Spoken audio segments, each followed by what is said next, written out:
DJ Ferris. The Chicago, nigga. It's the real one. Hit me. Only one is pulling shit the fuck up. Let's get sports talk. Let's talk about it. Sunday Night Football, as I mentioned, Buffalo wins. They've got a 99% chance to win the AFC East. It would be their first division title in a quarter century. But I want to focus on the other team just for a moment. Not a Buffalo buzzkill at all. But Pittsburgh actually backed their way into the playoffs yesterday, if there's such a thing at backing in at 11-2. They actually got into the postseason before they took the field Sunday night. They dropped their second in a row, and I gave you all those numbers, 99, 100. By the way, Stephon Diggs has 100 catches this year. Don't scale it from 0 to 100. Scale it from 1 to 10. Slow starts. When your offense had 2 straight games that they get off to a slow start, you're going to lose the game.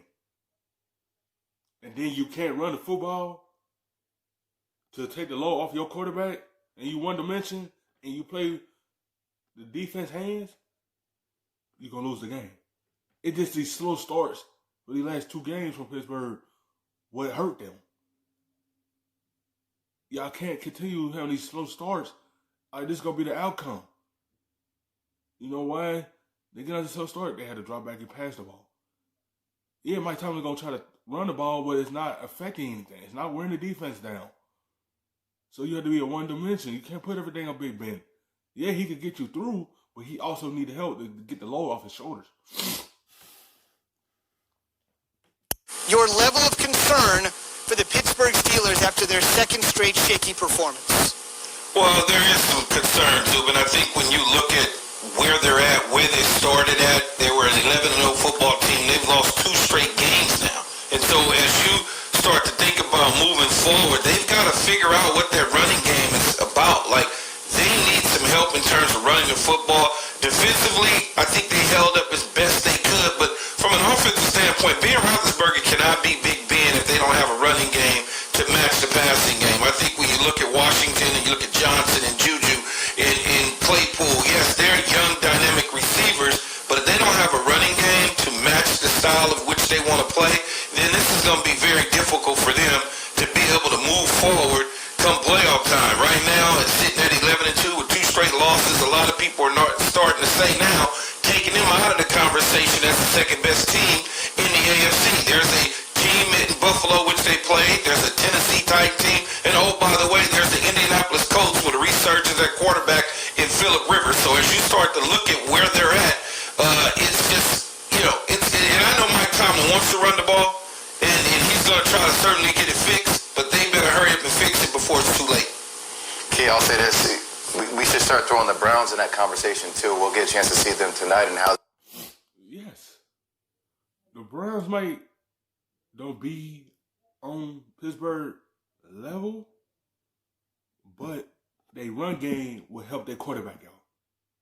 And it wears down the defense, and it helped Baker play at ease because he don't have to drop back and put the team on his shoulder, because he have a run game to take the pressure off of him. And that's what Pittsburgh trying to do for Big Ben. Have an effective run game to take the load off of him.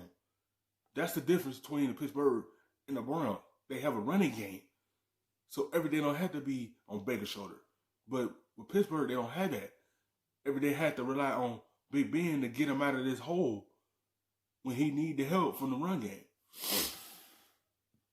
They perform if Baker Mayfield continues to play at that high level. But I walked away last night thinking that the Bills were the second best team in the AFC. And just to finish off the comments that Keith said about the Steelers and their running game, they rushed for 47 yards. 47 yards. The game against the Washington football team, they rushed for 21 yards. You know, look, one of the things I think that made Tampa Bay look better the other day is that they actually were able to stick to the ground game and they allowed play action. And I think when you can't do that for Big Ben, then it makes him very one-dimensional. And look, let's be honest about it. Big Ben is an immobile quarterback. He can't move in the pocket and do those things. He needs play action. He needs the run game to help take this team to the next level. I think their defense is still good, but their offense just struggles. And I don't think they're still kind of in that top tier, but I don't see them as a Super Bowl contender. The work that Josh Allen has done and the improvements he's...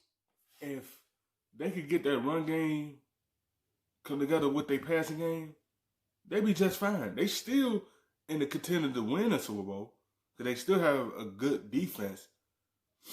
But they can't keep going 3 and out and put that defense in there because they could get tired as well. But they have the defense to be able to still go deep in the playoffs. They just need the run game to come together with the passing game to help out their quarterback.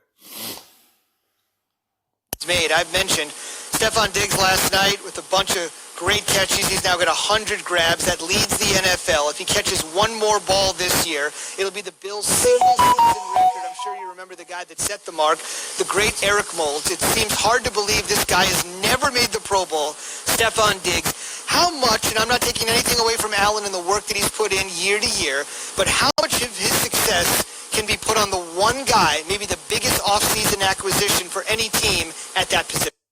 Because every team need a true number one wide receiver. When you have that, it affects your quarterback. Because I could go to him as a number one option. Then you fill in the rest of the 1 or 2 or 3.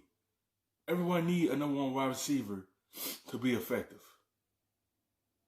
Drew Brees had Mike Tomlin. Tua had Parker. Dak Prescott, he had Mark Cooper. Who else? Tom Brady, he had Mike Evans. The Chargers, they had Keenan Allen. The Rams, he had Cooper Kupp. But Pittsburgh, Juju Smith-Schuster. Everyone need that number one wide receiver, and it affects your quarterback play. And the Cardinals, Kyler Murray. Look at what he's doing. Look at the progress they making because he had Hopkins. Well, I think Brandon Beane, general manager of the Buffalo Bills, got it right. When he made the decision to trade for Stephon Diggs, it was the right thing to do. You got a young quarterback, and I always say you always want to have a young quarterback with a dynamic receiver opposite him. In terms of the Pro Bowl, whatever. I mean, that thing just is watered down nowadays anyway.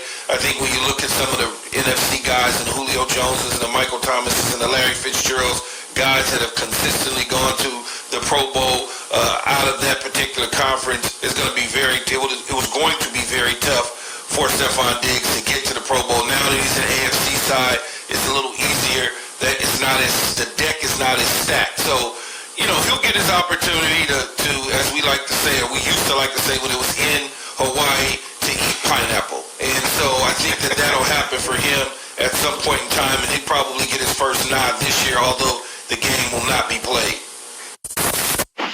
Thanks for watching ESPN on YouTube.